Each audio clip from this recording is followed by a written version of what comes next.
Yeah. This is 295 horse. It's got DEF, but depends on, what is it, a 17? Is that what we looked up? 2017. 4 outlets. Look at all this shit up in there. Yeah, she definitely needs a cleaning. She needs a cleaning and a servicing. But that right there makes a huge difference, because that's big dollars right there. Radial deep treads, 23 degrees. Firestones. How many cheap tires? April of 2020 had 2250. They put 200 hours on it. Okay, so they put 200 hours on it since its last oil change. Definitely needs a clean job, and to be properly ballast from John Deere, in my opinion, because that's probably too many front weights. And of course we got a car that gets all nervous because there's a big truck.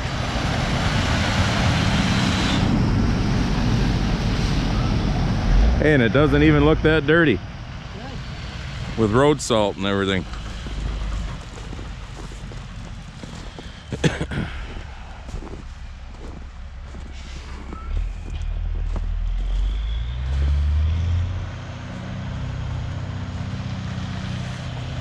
And RJ's putting the truck out into the lawn over there.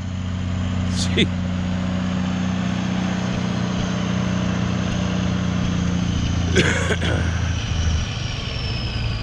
So there it is, and it does look clean. That's good. All right, we are home. What? It's like 2:40. Almost 5 hours later. It's 3. It was a drive, but hey, there she is.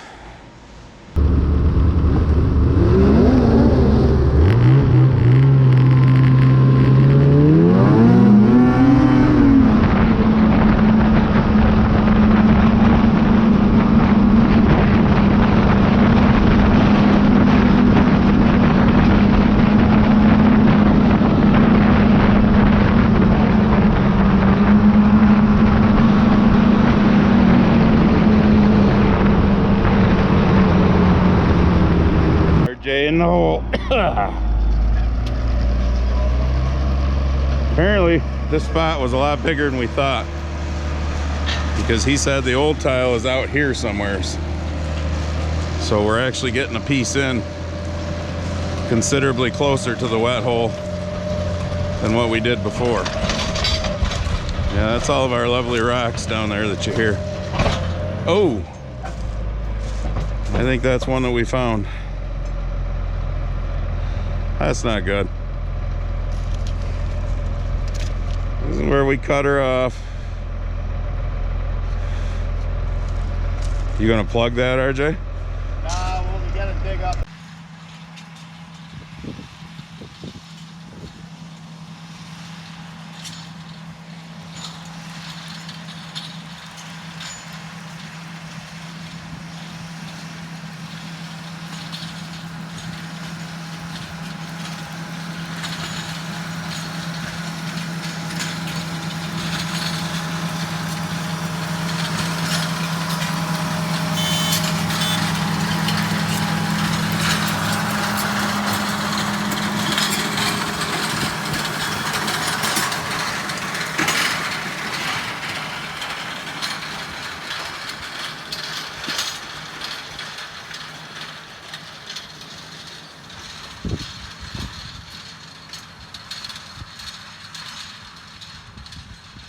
But my brother Doug was just down here.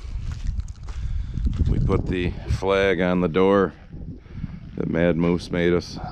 I think it looks cool. Alright, I'm field cultivating. As you can see, nice and smooth over there.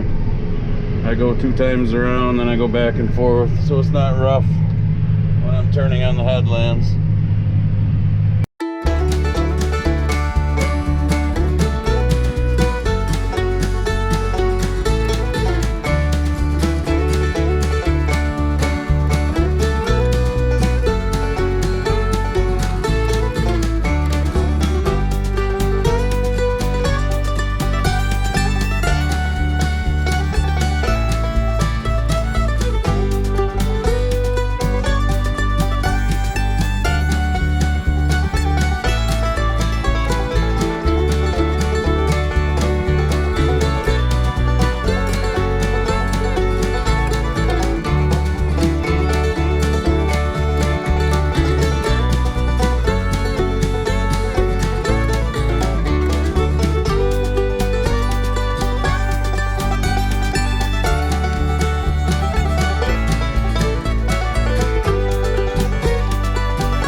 Good morning. It is the 21st of May, Friday. We are making dust at 10 miles an hour. Running the single pass disc, the Terra disc, Pottinger 20-foot Terra disc. Alright, back at you. Going my second time around. That's a John Deere 1590 15-foot drill. I'm pulling a Kraus 4400 16-foot Cullipacker behind it.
Sky's getting black that way. It was just trying to sprinkle. We'll see. Taking a break from greasing the drill because I had to come get another tube of grease. Anyways, I posted an Instagram post earlier that's getting quite a few views and comments, and so I'm just gonna say the same thing here. What makes, Zuckerberg and his people and Mr. Jack Nosering there and all the social media moguls that control everything we say, what makes them the experts? What makes their fact checkers experts? Why is it people that are putting up posts about, doctors and nurses who don't agree with the bullshit going on in this country right now. They get fact checked. Well, that's false. Why is it false? Those doctors and nurses are idiots? Is that it? The woman doctor who went in front of the Texas state legislature, she'd been a doctor for 25 years. Her testimony about how she thinks, things should be stopped now with some of the adverse things that are happening to people. Because if it was anything else, it would be stopped. 25 years, she's an idiot, apparently, Only certain ones are, the elite, like the ones whose emails just come out. Yeah, you know who I'm talking about, because I'm sure you've seen it. So, I don't get it. I mean, unless you agree with the elite's narrative and follow that path, everyone else is wrong. Well, just keep this in mind. That happened once in this world where people followed that path. Yeah, how'd that work out? You know who I'm talking about. I'm not going to say it because ScrewTube probably will get pissed off. But because they got their own fact checkers, because they're all just so fucking smart, and everyone else is so dumb. And the only ones that know what they're talking about are the elites on the left who are driving the whole narrative. So...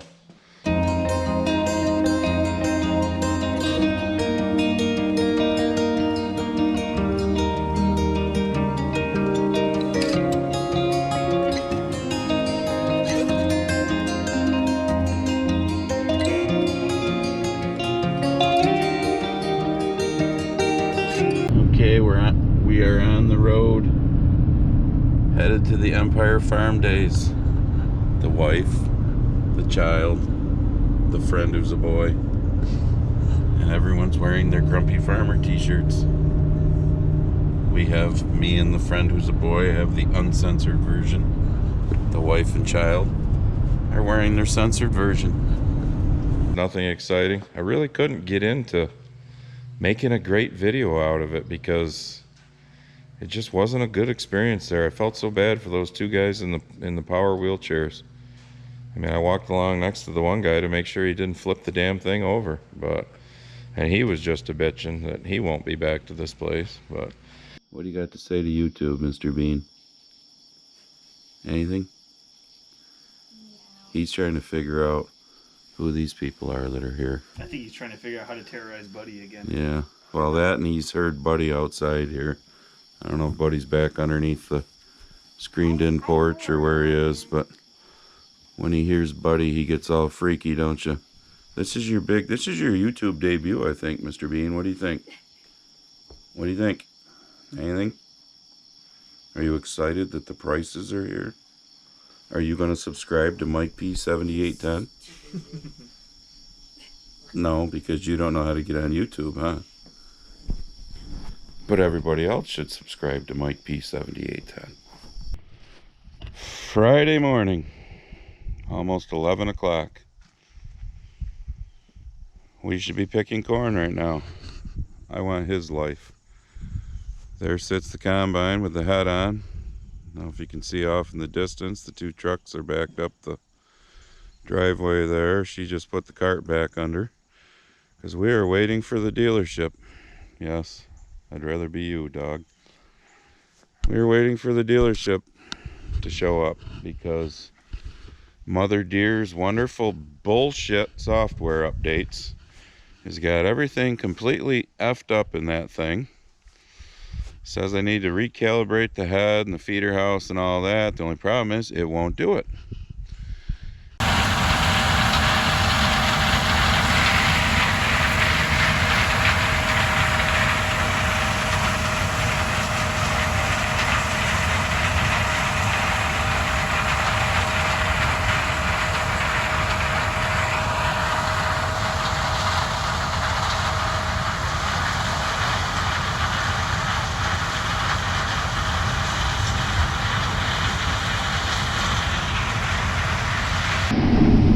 So here's what I get to look at all day. Mesmerizing. But I gotta admit I love it. I don't know how well you can see, but I love that yield monitor right now too. Between 20 and 21%. Going down through here, the corn's been between 240 and 260. 266. Whoa, hit 280 there. 277. This freaking corn is phenomenal. I mean, phenomenal. Alright, we're up the road from the home farm. I finished the piece out back. Of course, I did a couple things of filming that, yeah, the GoPro didn't quite work right apparently. Then the son of a bitch froze. So I did get some footage though. But I hate this field because it's nothing but a side hill all the way down to the woods.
So here's Barb trying to make the year in review video that you just watched. And Chelsea's cat, Mr. Bean, jumps up on the desk and obviously wants to help. And I'm not going to be mean. Which you're not being much for help there, dummy. As she's trying to edit all these chunks of different videos together. Alright everybody, I hope you enjoyed our year in review video. Appreciate everybody who's been along for the ride since the beginning. Anybody who came along, you know, during 2021. And I hope you all stick around for 2022. And we'll see what happens. So, Happy New Year and thanks.